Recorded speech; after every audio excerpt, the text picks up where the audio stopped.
नानक देव जी का एक शेर, एक श्लोक जो जिसने मेरी ज़िंदगी के अंदर बड़ी तब्दीली लाई, वो आपसे शेयर करना चाहूँगा। गुरु नानक देव जी क्या कहते हैं? चिंता ताकि कीजिए, गौर से सुनिएगा, पूरी ज़िंदगी का फलसफा है ये। मैंने जब मेडिटेशन की, एक लंबा अरसा मेडिटेशन में तिब्बत में, नेपाल में, इंडिया में रहा, लेकिन मेरी पूरी मेडिटेशन की समझ मुझे इस शेर से आई।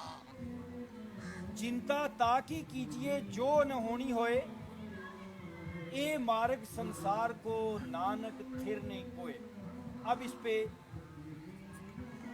थोड़ा सा इसका तर्जमा, उस बात के बारे में परेशान हुआ जाए, उस मामले के बारे में परेशान हुआ जाए, अगर कोई इस दुनिया में, इस कायनात में कोई काम अनहोना हो, अगर आप आम का बीज डालोगे तो आम ही आएगा, नीम का अगर आपने बीज डाला तो नीम आएगा, कड़वा बीज तो कड़वा फल, मीठा बीज तो मीठा फल। कभी ऐसा आज तक नहीं हुआ कि आपने आम का बीज लगाया हो और ऊपर नीम आ गया हो, और ऐसा भी कभी नहीं हुआ कि नीम लगाया हो और आम आ गया हो। इसलिए इस दुनिया में कुछ भी अनहोना नहीं होता। पहली बात, अगर हमारी लाइफ के अंदर कोई बीमारी है, कोई तनाव है, कोई दुख है, कोई दूसरा बंदा उसका जिम्मेदार नहीं है, हम खुद हैं। अगर लाइफ के अंदर कोई प्रॉब्लम, कोई डिप्रेशन, कोई परेशानी, कोई बीमारी आ गई, तो फौरन हमें, एक होता है बाहिरमुखी, योगा में दो अल्फाज इस्तेमाल होते हैं, बाहिरमुखी और अंतर्मुखी। बाहिरमुखी क्या होता है? जो आदमी बाहर के मामलात पर ध्यान देता है, और अंतर्मुखी जो बंदा थोड़ी देर के लिए आंख बंद करके अपने अंदर देखता है। एक होते हैं ज्ञान चक्षु और एक होता है कर्म चक्षु। क्योंकि सरदार जी बैठे हैं, मुझे थोड़े से वो अल्फाज भी इस्तेमाल करने होंगे। वो अपने मन की आंख से अपने आप को अंदर से देखता है कि what is wrong inside me, what is fault inside me, जिसकी वजह से मेरी लाइफ के अंदर ये परेशानी आई। तो नानक देव जी हमें हल बता रहे हैं। क्या? चिंता ताकि कीजिए जो न होनी होए, कि उस चीज के बारे में परेशान हुआ जाए, अगर कोई काम अनहोना हो। अनहोना इस कायनात में कुछ भी नहीं होता। अगला इसका मिसरा कि ए मार्ग संसार को नानक थिर नहीं कोए, कि कड़वा जितना भी, चाहे कड़वा फल आ गया, बीमारी आ गई, या जिंदगी में जितनी खुशी भी आ गई, ना तो दुख परमानेंट है और ना ही सुख परमानेंट है। Each and everything is changing. Change ही, तगैयर ही, जो फलसफा इकबाल ने बयान किया, जो फलसफा बुद्ध ने 2500 साल पहले, फलसफा तगैयर उसको कहते हैं, जो फलसफा बुद्ध ने बयान किया कि सारा कुछ बदल रहा है। तो आप दुख आने पर घबराएं नहीं, दुख भी परमानेंट नहीं है, इम्परमानेंस। आप सुख आने पर बहुत ज्यादा खुश ना हो, सुख भी परमानेंट नहीं है। आप क्या करें? इसको हम कहते हैं समता, समभाव, बी न्यूट्रल। आप दोनों हालतों में न्यूट्रल रहना सीखें। योगा, असल में योग जो लफ्ज है योगा, उसका मतलब ही है balance. Balance in each and every field. Guru Nanak Dev ji के श्लोक के बाद एक छोटी सी कहानी, फिर इसके बाद हम प्रैक्टिकल अपना काम शुरू करेंगे। चाइना के अंदर एक डॉक्टर हुआ। यह बड़ी गौरतलब बात, क्योंकि यहाँ पर डॉक्टर हजरात भी बैठे हैं।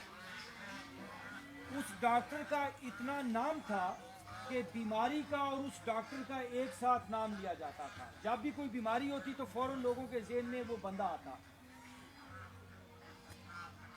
लेकिन उसकी खूबी ये थी कि वो बादशाह का डॉक्टर था, और वो आम लोगों के पास उसकी दस्तरस नहीं थी।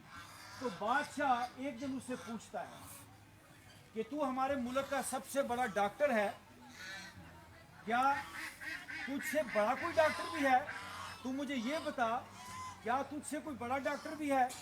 तो उसने कहा, हाँ, मुझसे बड़ा डॉक्टर भी है। मेरा जो छोटा भाई है वो मुझसे बड़ा डॉक्टर है। बादशाह ने कहा वो कैसे? तो उसने कहा वो बीमारी को इब्तदाई स्टेजेस के अंदर, जब बीमारी अभी शुरू होती है तो वो बीमारी को ख़त्म कर देता है। मेरे पास तो लोग पेशेंट उस वक्त लेकर आते हैं जब सर्जरी की ज़रूरत होती है, जब मर्ज बिगड़ जाता है, इसलिए लोग मुझे जानते हैं। लेकिन मेरा छोटा भाई, उसको लोग इतने नहीं जानते, वो बीमारी को शुरू में ख़त्म कर देता है, इसलिए वो मुझसे बड़ा डॉक्टर है। बादशाह की बात समझ में आई, बादशाह खुश हुआ और बादशाह ने फिर उससे पूछा क्या उससे भी कोई बड़ा डॉक्टर है? तवज्जो से। तो उस डॉक्टर ने क्या कहा? हाँ, उससे भी बड़ा डॉक्टर है, जो हमारा सबसे छोटा भाई है वो सबसे बड़ा डॉक्टर है। तो बादशाह ने कहा वो कैसे? तो उसने कहा कि हमारे छोटे भाई की खूबी ये है, वो ऐसा माहौल पैदा करता है, वो ऐसी एक्सरसाइजेस बताता है कि बीमारी पैदा ही नहीं होती, इसलिए वो सबसे बड़ा डॉक्टर है। याद रखें, आज आपको मैं ये बात बताऊं, हमारे हॉस्पिटल तो भरे पड़े और हम बड़े फख्र से कहते हैं हमारे मुल्क में इतने हॉस्पिटल, इतने डॉक्टर। ये बेइज्जती की बात है, ये इंसल्ट की बात है। हम ऐसी सोसाइटी बनाएं जिसके अंदर बीमार लोग पैदा ही ना हो, हॉस्पिटलों में हमें जाना ना पड़े, हम मेडिसिन फ्री लाइफ गुजारें।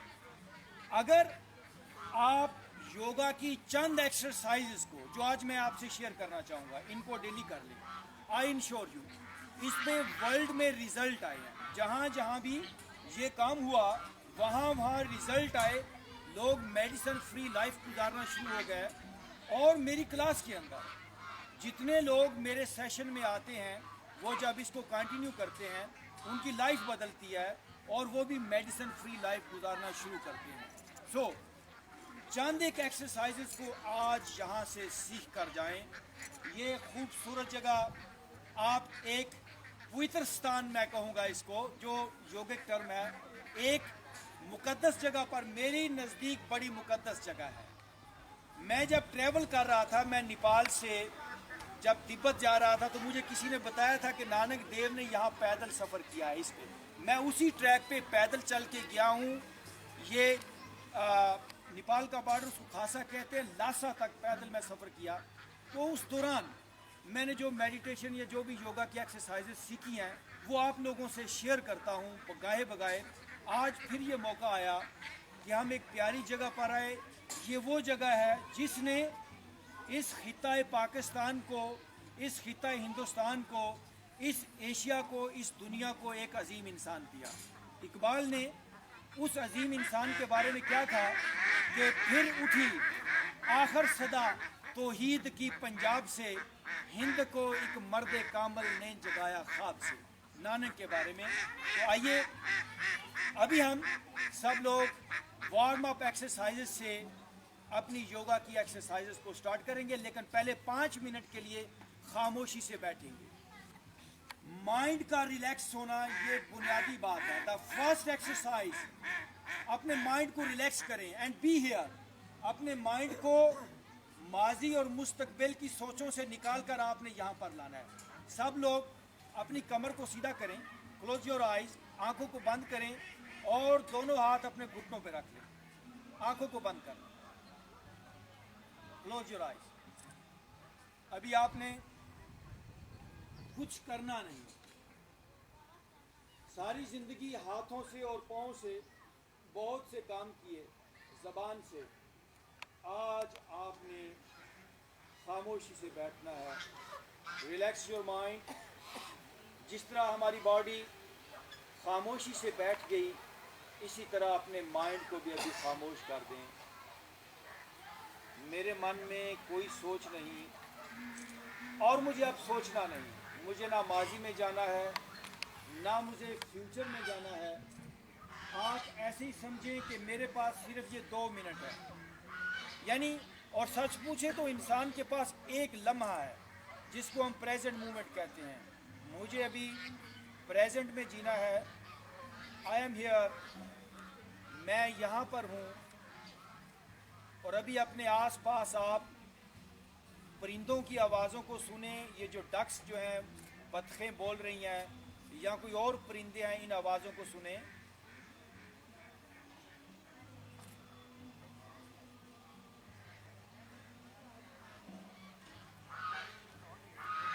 खामोश, खामोश।